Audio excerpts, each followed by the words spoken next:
হৰিনামৰ ধ্বনিৰে মুখৰিত আকাশ বতাহ। আজি পহিলা ভাদ।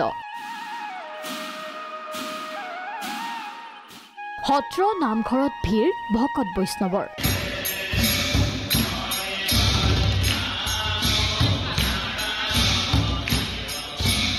আৰম্ভ হ'ল পবিত্ৰ ভাদ মাহ।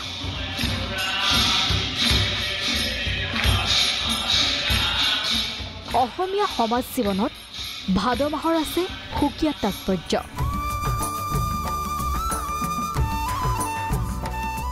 দুয়োজনা গুৰুৰ মহাপ্ৰয়াণৰ লগতে ভগৱান শ্ৰীকৃষ্ণৰ জন্ম হৈছিল এই ভাদ মাহতে।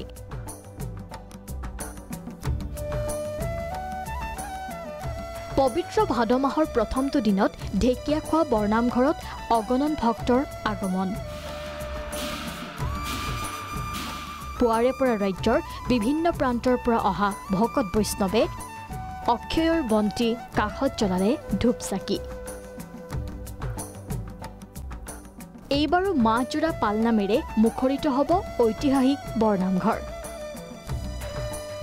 একেদৰে পহিলা ভাদৰ দিনটোত গোলাঘাটৰ আঠখেলীয়া নামঘৰতো পুৱাৰে পৰা ভিৰ ভক্তৰ। ঐতিহাসিক আঠখেলীয়া ভক্তক আদৰিবৰ বাবে গঠন কৰা হৈছে সমিতি। প্ৰশাসনৰ ফালৰ পৰাও লোৱা হৈছে বিশেষ ব্যৱস্থা। ইফালে এই দৃশ্য বটদ্ৰৱা থানৰ। বটদ্ৰৱা থানতো দূৰ দূৰণিৰ তীৰ্থযাত্ৰীয়ে কৰিলেহি ভিৰ। ভক্তিৰ নিজৰা বোৱাই পুৱাৰ পৰা মাজনিশালৈ চলিব 18 প্ৰসংগ নাম।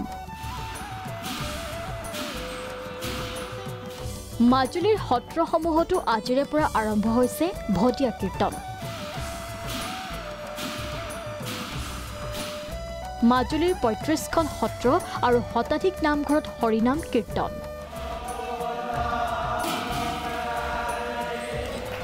এতিয়া যেন দ্বিতীয় বৈকুণ্ঠপুৰীলৈ পৰিণত হৈছে সত্ৰপীঠ মাজুলী।